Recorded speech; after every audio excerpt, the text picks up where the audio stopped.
naquele tempo, levaram crianças a Jesus para que impusesse as mãos sobre elas e fizesse uma oração. Os discípulos, porém, as repreendiam. Então Jesus disse: deixai as crianças e não as proibais de virem a mim, porque delas é o reino dos céus. E depois de impor as mãos sobre elas, Jesus partiu dali, como criancinhas sob o olhar do Pai. Deus diz a todo homem, meus irmãos: filho meu, dá-me o teu coração. O problema é que nem lhe damos o nosso coração, nem nos portamos como filhos, porque apegados aos nossos critérios e às nossas forças, impedimos de ir a Cristo, a criança que Ele espera que sejamos. O Evangelho de hoje tem dois sentidos principais. O primeiro deles é que devemos ter o coração de uma criança que se entrega completamente dependente diante do seu Pai, que confia, que tem fé, que é humilde, no sentido de se colocar completamente dependente deste mesmo Pai. Quando nos fazemos crianças diante de Deus, estamos dizendo: nossa consciência, nosso modo de ver as coisas ficam de lado e vamos nos submeter aos critérios do nosso Senhor, do nosso Pai. Ou então não dependemos de nossas forças, somos pequenos, precisamos da força de Deus. Se não somos como crianças, não temos esse coração aberto para a graça de Deus.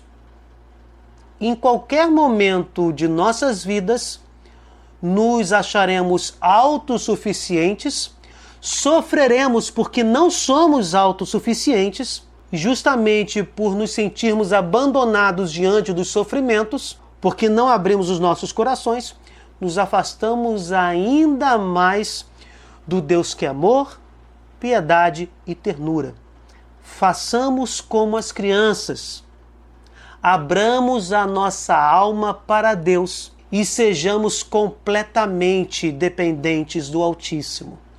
Só assim alcançaremos a perfeita alegria que nos ajudará a sorrirmos mesmo diante das maiores dificuldades, porque além de termos a força de Deus e as suas graças nos ajudando, sabemos que todo sofrimento é e será passageiro e que no reino dos céus não haverá dor, lágrimas ou tristeza. O segundo sentido deste evangelho é exatamente a posição que todo cristão deve ter diante da criança em relação a Deus. Não devemos jamais afastar as crianças da graça de Deus. E aqui eu falo de uma forma bem particular diante da questão do sacramento do batismo. Devemos batizar as crianças, mas as crianças não têm consciência para confirmarem a sua fé, para afirmarem a sua fé de forma madura e convicta diante da igreja e dos homens? O sacramento do batismo não é para isso.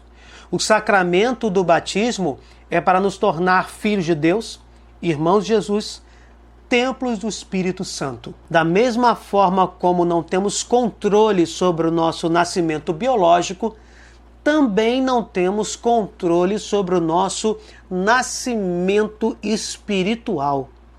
Por isso, os pais e os padrinhos entregam suas crianças, seus tutelados, para Deus, para que no momento certo, depois de apropriado estudo, eles possam confirmar esse batismo no sacramento da confirmação ou crisma. O batismo tem um sentido e a crisma tem outro.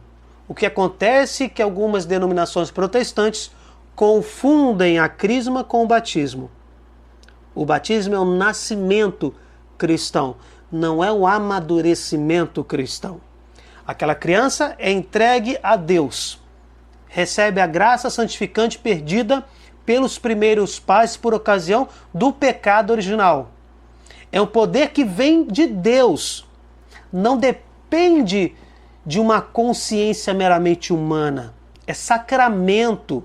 No caso do batismo, é desta forma. Por isso, Jesus diz, em verdade te digo, quem não renascer da água e do Espírito não poderá entrar no reino de Deus.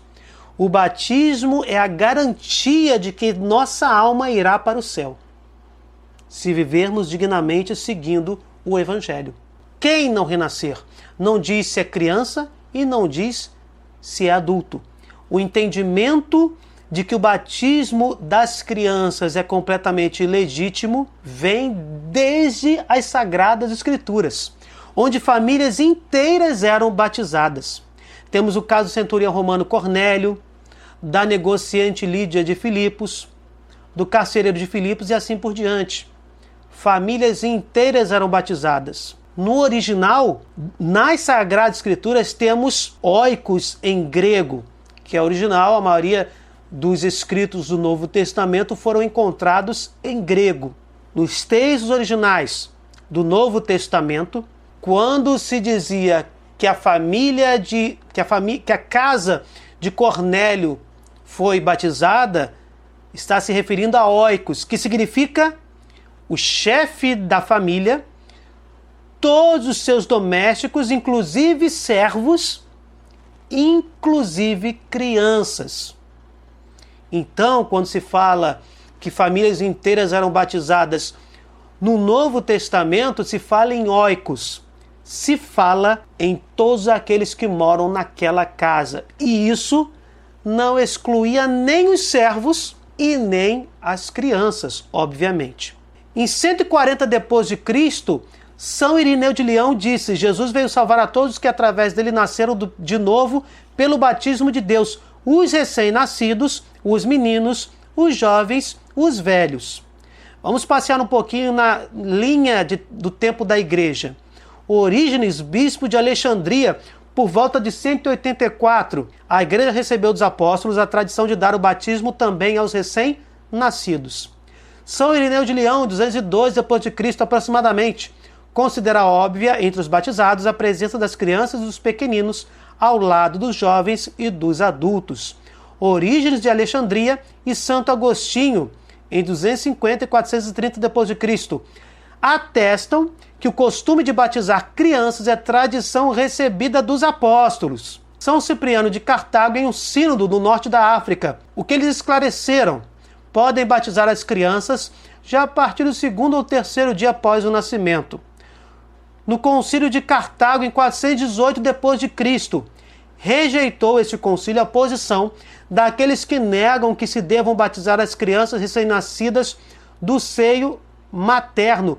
O concílio declarou que também os mais pequeninos, que não tenham ainda podido cometer pessoalmente algum pecado, são verdadeiramente batizados para a remissão dos pecados, a fim de que, mediante a regeneração, seja purificado aquilo que eles têm de nascença. Santo Agostinho, 430, na sua epístola, ele escreve: as crianças são apresentadas para receber a graça espiritual, não tanto por aqueles que as levam nos braços, embora também por eles, se são bons fiéis, mas sobretudo pela sociedade espiritual dos santos e dos fiéis. É a Mãe Igreja toda, que está presente nos seus santos, a agir, pois é ela inteira que os gera a todos e a cada um. E, finalmente, em 1442, no Concílio de Florença, exigiu que fosse administrado o batismo aos recém-nascidos o mais depressa que se possa fazer comodamente. Papa João VI, no Credo do Povo de Deus: o batismo deve ser administrado também às criancinhas que não tenham podido ainda tornar-se culpáveis de qualquer pecado pessoal, a fim de que elas, tendo nascido privadas da graça sobrenatural, renasçam pela água e pelo Espírito Santo para a vida divina em Cristo Jesus. Meus irmãos, sigamos os ensinamentos de Jesus e não os argumentos falsos dos homens. Não impeçais que as crianças cheguem ao Mestre da vida. Peço, por favor, que vocês vejam o vídeo que vamos sinalizar para que a abrangência do canal não se perca. Por favor, deixem um like, compartilhem, comentem tanto nesse vídeo quanto o que será agora sinalizado. Fiquem com Deus.